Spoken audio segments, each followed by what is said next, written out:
Good morning, guys. So we're going to be doing some lessons. I'm going to try to project it on the screen here, and you guys are going to watch. I'll make sure you have access to the PowerPoint. One thing I want to make sure you understand is that I'm going to put 3 questions in the video, and the 3 questions are not going to be anywhere else other than the video, which means you have to watch the video to find the questions. That's how I have to try to get you to watch the video. I'll make sure you have a Google Doc. You'll have a place where to submit the questions. Just follow the instructions on Google Classroom. And I have my little sidekick here. I got my cat a tie. So this is my student teacher for the day. Oscar is going to help out. So we'll see how it goes. All right, guys. So where we left off with Andrew Jackson. And if you remember, we ended up talking about the spoils system. So now we're kind of moving into the next part of Jackson's presidency, which was really how he dealt with the Native Americans in the U.S. So Andrew Jackson had a pretty storied history with Native Americans. He fought in the War of 1812, and he actually fought against the Creek Indians during the War of 1812, so there's kind of some bad blood there.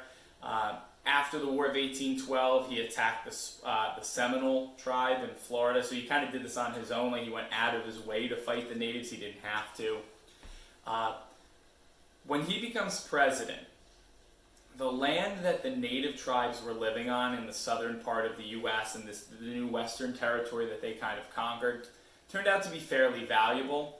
How do you think Jackson took care of this? Well, I'm not going to ask you guys questions. Again, it's not like it's really hard to ask you questions. It's not like Dora the Explorer where I'm just going to awkwardly sit here. That's correct. So, I hope you guys are at least paying attention, trying to answer questions, but I'm not going to, do that. So, the way Andrew Jackson got rid of the Native Americans, the way he solved this problem was the Indian Removal Act of 1830. So, the land that they were living on was fairly valuable. All right? Pop quiz! All right, so question number 1 is, why did Andrew Jackson want to take the Native Americans' land?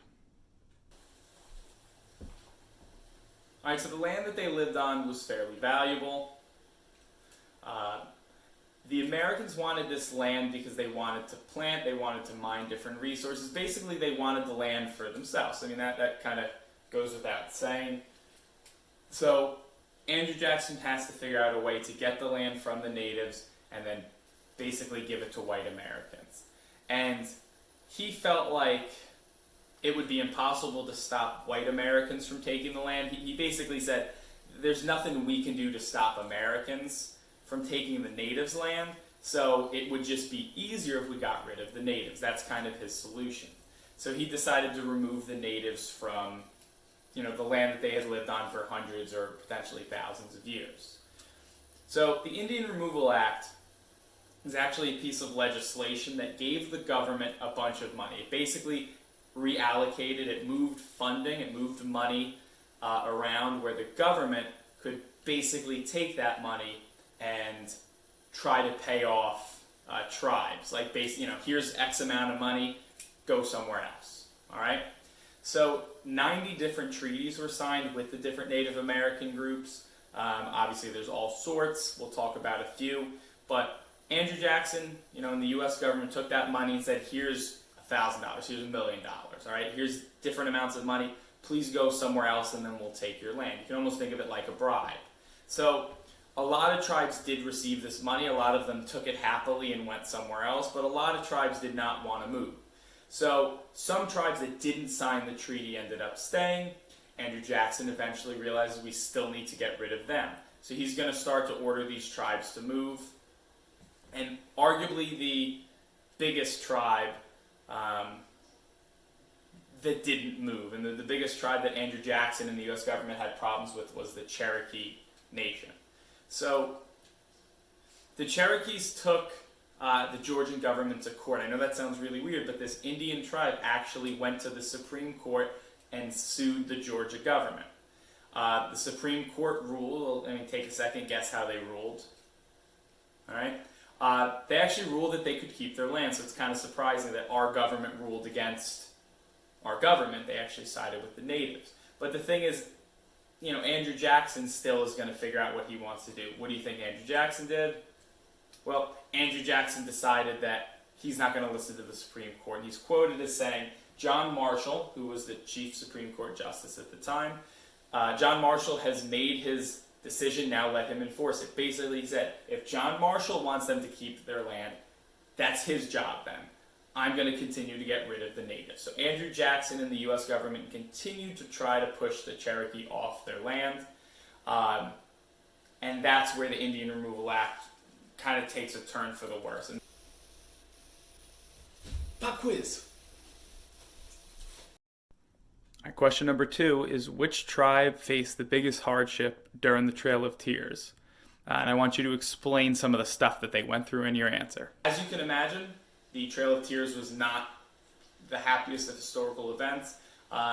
There was still a good amount of Cherokees left. About 20,000 Cherokee natives still lived, and if you can see the map, you can look at it as a PowerPoint yourself, but there's different areas that tribes stayed in, but here's the Cherokees kind of in this Georgia, Alabama border, and they didn't want to go.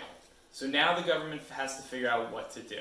So by this time now, it's President Martin Van Buren actually orders the army to show up and basically forcibly remove them. So it's no longer, here's some money. Now it's stepped up to the army. Now it's going to be at gunpoint. They're going to be forced to move.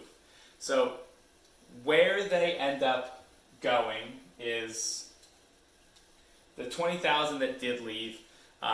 Thousands of soldiers showed up. They kind of rounded them all up and they put them into concentration camps. Now, a lot of times when we talk about concentration camps, I already know you guys are thinking like Nazi concentration camps. And I don't want you to think our government is taking people and sending them to gas chambers. It's different. All concentration camp means is you want to concentrate it somewhere. You want to keep everyone together. So our government rounds all of them up, keeps them in one spot, and then we're going to basically kick them out. So then we're going to force them off their land.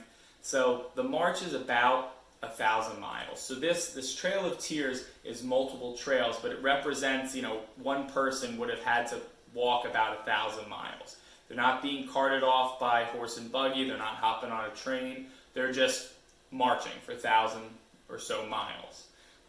During the Trail of Tears, if natives had to cross a river, if there wasn't a bridge there, a lot of times they would have to use a ferry, and the government wasn't paying for them. So they actually basically said, you can either stay on this bank of the river, or you can cross it, but if you want to cross, you would have to pay $1. Now, the natives don't have money at all. $1 back then is a lot more than it would have been now, but the natives don't have money, so a lot of them end up staying on one side and starving. A lot of them try to cross it on their own and get swept away by the current, or they drown.